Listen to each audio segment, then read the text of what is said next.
2021년 9월 28일 화요일 새벽 본문 말씀은 출애굽기 22장 1절에서 15절 말씀입니다. 사람이 소나 양을 도둑질하여 잡거나 팔면 그는 소 한 마리에 소 5마리로 갚고 양 한 마리에 양 4마리로 갚을지니라. 도둑이 뚫고 들어오는 것을 보고 그를 쳐 죽이면 피 흘린 죄가 없으나 해 돋은 후에는 피 흘린 죄가 있으리라. 도둑은 반드시 배상할 것이나 배상할 것이 없으면 그 몸을 팔아 그 도둑질한 것을 배상할 것이요. 도둑질한 것이 살아 그의 손에 있으면 소나 나귀나 양을 막론하고 갑절을 배상할지니라. 사람이 밭에서나 포도원에서 짐승을 먹이다가 자기의 짐승을 놓아 남의 밭에서 먹게 하면 자기 밭에 가장 좋은 것과 자기 포도원에 가장 좋은 것으로 배상할지니라. 불이 나서 가시나무에 댕겨 낯가리나 거두지 못한 곡식이나 밭을 태우면 불 놓은 자가 반드시 배상할지니라. 사람이 돈이나 물품을 이웃에게 맡겨 지키게 하였다가 그 이웃 집에서 도둑을 맞았는데 그 도둑이 잡히면 갑절을 배상할 것이요.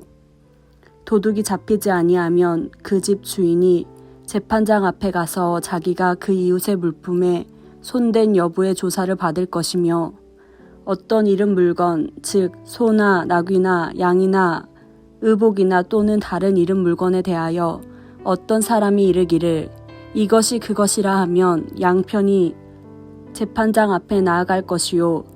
재판장이 죄 있다고 하는 자가 그 상대편에게 갑절을 배상할지니라.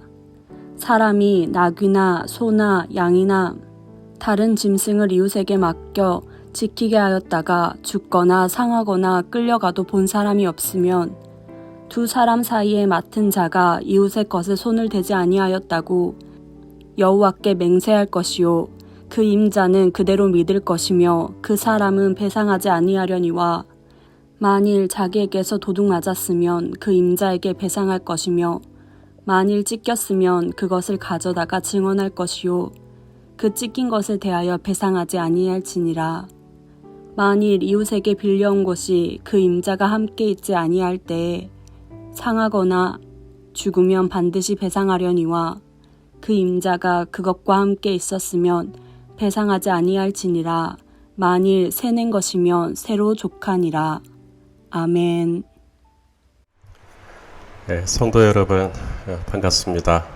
2021년 9월 28일 또 화요일입니다. 성령 충만한 하루 되시기를 바라겠습니다. 오늘 함께 나눌 말씀의 제목은 위대하게 꼼꼼하게입니다. 우리 성도님들 요사이 가을 하늘 본 적 있어요? 이야, 이 가을 하늘 정말 높죠. 예. 이 가을 하늘, 그 높은 하늘을 보면서 저는 그런 찬송가 가사가 생각이 났습니다. 하늘을 두루마리 삼고 이 바다를 먹물 삼아도 하나님의 사랑, 그 크신 하나님의 사랑 다 기록할 수 없겠네. 가을 하늘도 이렇게 높은데 우리 하나님은 얼마나 더 높으실까요? 성경에 보면 우리 하나님은 위대하신 하나님, 크신 하나님이라고 말씀하십니다. 시편 48편 1절에 여호와는 위대하시니 우리 하나님의 성 거룩한 산에서 극진히 찬양 받으시리로다.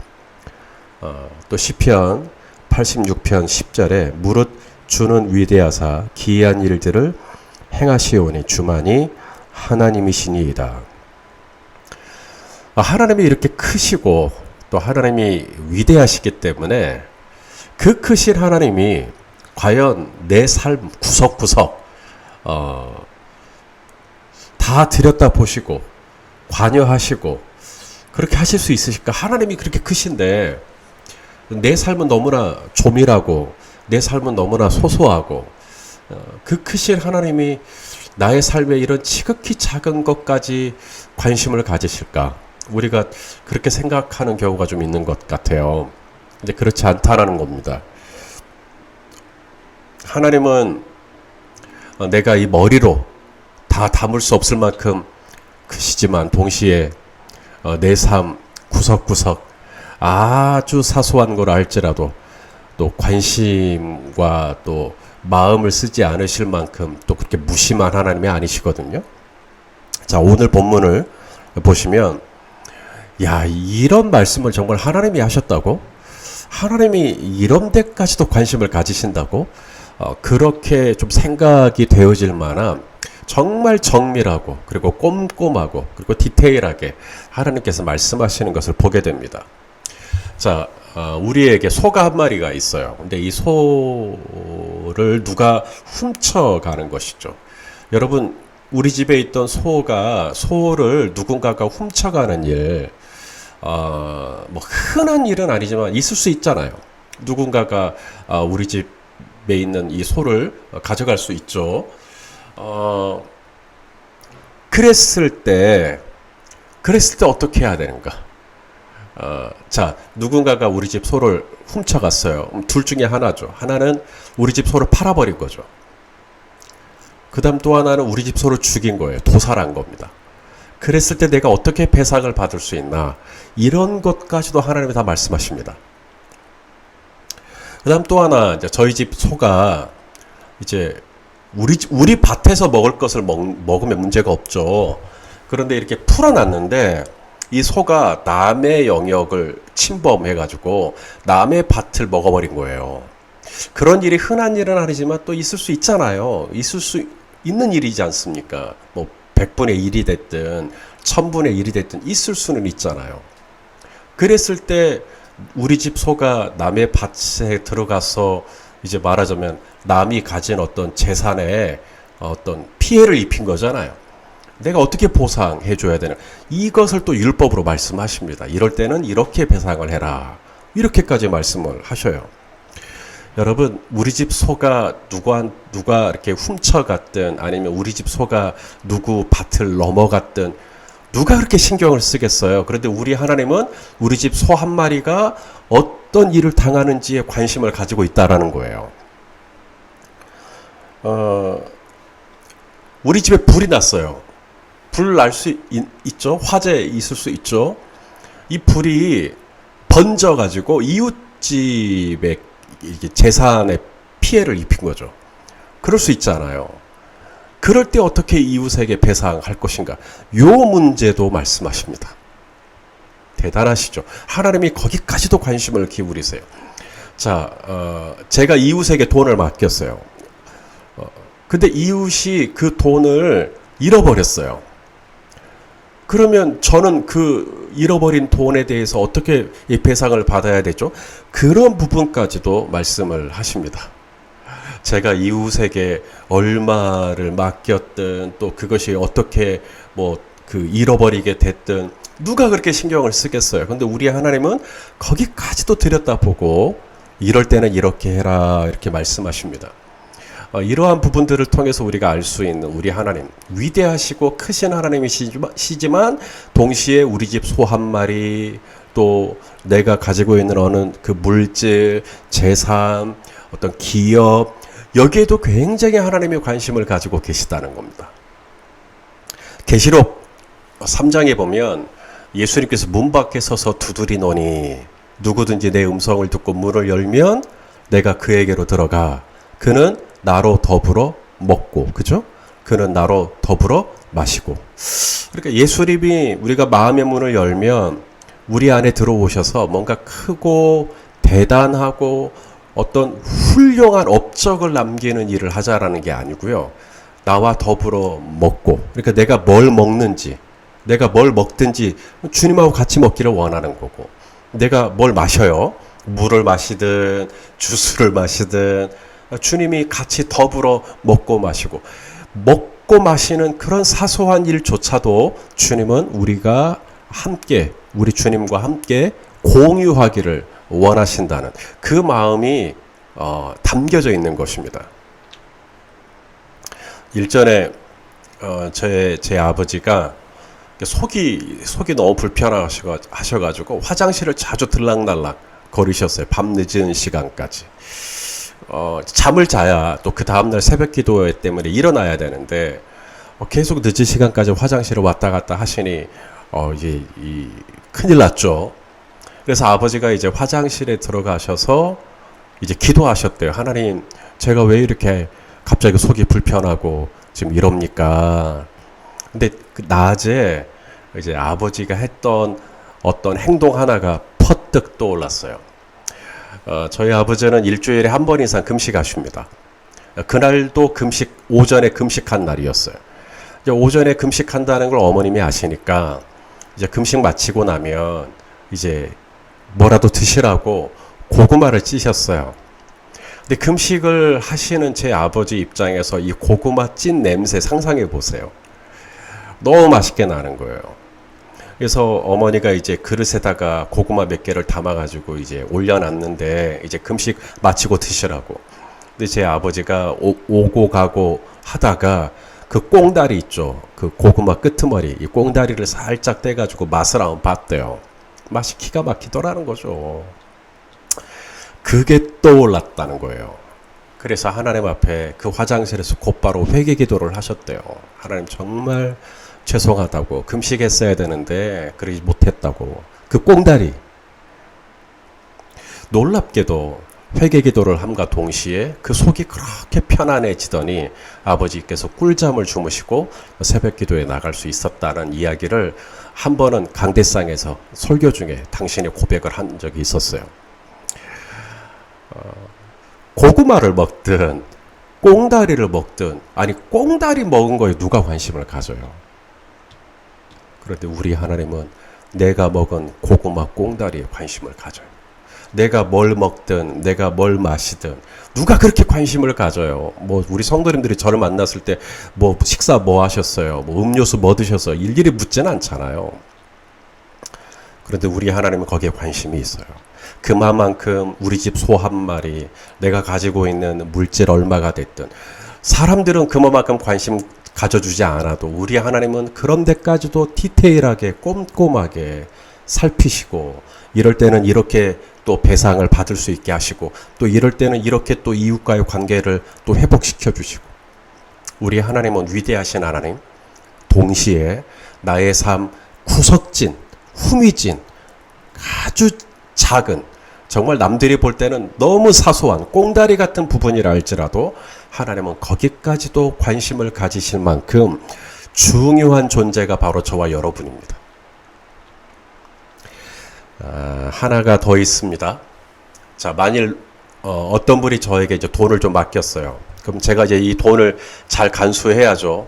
그런데 누군가가 제 방에 들어왔어요.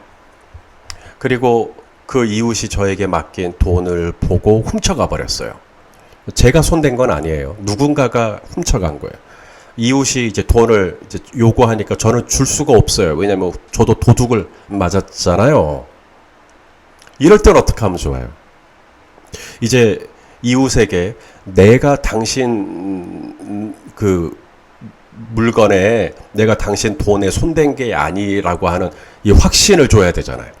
나도 도둑을 맞은 거다라고 하는 확신을 줘야 되는데, 뭐 요즘 같아서는 CCTV가 있으니까 우리 CCTV 한번 돌려봐요. 뭐 요렇게라도 하겠지만, 이 모세가 있던 그 당시에는 어떻게 이게, 나는 그 훔치지 않았는데, 내가 영락없이 이제 그 다른 사람의 어떤 그 소유에 대해서 내가 훔친 것이 됐으니까, 이 나의 억울함이 그 해소될 수 있는 그 방법이 뭐냐? 오늘 본문에 보니까 그럴 때는 이웃이 저에게 돈을 맡겼으니까 그 돈을 맡겼던 그분과 제가 하나님 앞에 나오라는 거예요.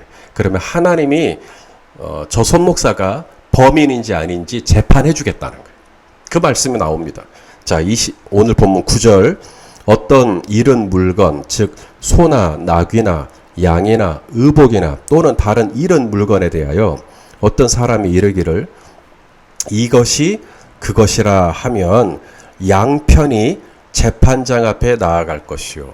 자, 우리말로 재판장이라고 되어 있는데요. 주석에 보면 이제 번호가 달려 있는데 거기에 하나님이라고 번역이 되어 있습니다. 새 번역이라든지 공동 번역은 다 하나님으로 번역을 했어요. 그래서 하나님 앞에 가지고 가라는 거예요. 그 문제를 가지고. 그리고 재판장, 곧 하나님이 죄 있다. 죄 있다고 하면 만약에 하나님이 저에게 맞아 손목사가 죄가 있다 그러면 저는 상대편에게 갑절 저에게 맡겼던 금액에 갑절을 배상할 것이요. 이렇게 되어 있습니다. 자, 하나님이 어떻게 재판을 해주셨을까요? 이제 성경에는 구체적으로 나오지 않아요. 다만 이제 추측할 수 있는 것은 이제 제사장이 있으니까 제사장에게 갔겠죠. 그럼 제사장은 가슴에 우림과 둠밈이라고 하는 두 개의 돌을 들고 다닙니다. 성경에 보면 다윗이 전쟁에 나갈 때도 그 우림과 둠밈을 통해서 하나님의 뜻을 분별했었거든요. 하나님께서 이 전쟁을 해라 마라. 이 우림과 둠밈은 제비를 뽑을 때 쓰는 돌이에요. 하나님의 뜻을 분별할 때 쓰는 돌입니다. 어쩌면 그 방법을 썼을 수도 있겠어요. 누가 죄가 있는지를 그 돌을 통하여서 제비 뽑기를 통하여서 하나님께서 판결해 주시는 것이죠. 만일에 제가 이제 죄가 있다라고 나오면 제가 이제 갑절을 배상하는 것이고 제가 죄가 없다고 나올 수 있겠죠. 그러면 이웃의 물건은 어떻게 될까요? 예, 이웃이 더 이상 저에게 그 물건을 배상하라고 할 수가 없게 되는 겁니다. 그거 하나님의 판결을 신뢰하라는 거예요. 자, 오늘 본문 11절 말씀입니다. 두 사람 사이에 맡은 자가 이웃의 것에 손을 대지 아니하였다고 여호와께 맹세할 것이요 그 임자는 그대로 믿을 것이며 그 사람은 배상하지 아니하려니와. 여러분, 이러한 모습을 통해서 우리가 뭘 알 수 있죠? 하나님은 정말 우리의 삶에 지극히 사소한 것도 관심을 가지시고 우리 집에서 키우는 소 한 마리에도 관심을 가지시고 들여다 보시는데요. 그 하나님께서 동일하게 나도 내 일상의 꽁다리 같은 문제라도 하나님 앞에 그 문제를 가지고 가기를 원하신다는 겁니다. 그래서 우림과 둠밈과 같이 하나님의 선하시고 기뻐하시고 온전하신 뜻이 무엇인지 하나님의 판단, 하나님의 뜻을 우리가 함께 받아들이고 그대로 믿을 것이며 그 하나님의 뜻을 내가 순종하고 받아들이고 이렇게 되기를 원하시는 거죠. 하나님도 나의 삶에 관심을 가지시고 나도 내 삶에 일어나는 지극히 사소한 일, 설마 그런 사소한 것 갖고 기도하겠나. 근데 그것까지도 하나님 앞에 가지고 가는 거예요. 하나님 어떻게 할까요? 하나님은 그렇게 하기를 원하신다는 겁니다. 사랑하시는 성도 여러분, 오늘 하루도요, 우리 하나님은 우리 성도님들에게 굉장히 관심 많으십니다. 오늘 무슨 옷을 입고 이 하루를 시작하십니까? 그리고 오늘 점심때 뭘 드실 거예요? 그리고 오늘 누구 만나실 거예요? 그리고 무슨 이야기 하실 겁니까? 그리고 어디를 가실 겁니까? 그리고 마트를 가신다면 무엇을 사실 것입니까? 하나님은요, 그런 거 하나하나 다 관심이 있으세요. 동시에 나 또한 마트에서 뭐 하나를 사더라도 정말 이걸 살지 말지 기도를 해야 하나? 그런데 혹시라도 내가 그런 기도를 해야 할 수 있는 어떤 상황이 된다면 하나님은 그 기도도 기쁘게 받으신다는 거예요. 지극히 사소한 것도 하나님 앞에 가지고 가는 것. 하나님은 그것을 너무나 원하신다라는 것이죠. 그러므로 사랑하시는 여러분, 하나님 앞에 작은 거 없습니다. 내가 정말 사랑하는 사람이라면 그 사람의 지극히 작은 것도 내게 너무나 크고 의미가 있어요. 우리 하나님께서 그렇게 우리를 사랑하시기 때문에 오늘도 우리 성도님들과 함께 동행하실 것이며 우리 성도님들 또한 크고 작은 일에 언제나 하나님 앞에 나아가서 하나님께 아뢰고 하나님께 여쭙고 또 하나님께 또 질문도 하고 또 하나님의 음성도 듣고 그렇게 하나님과 알콩달콩 또 동행하는 복된 하루가 되시기를 예수님의 이름으로 축원합니다. 기도하겠습니다.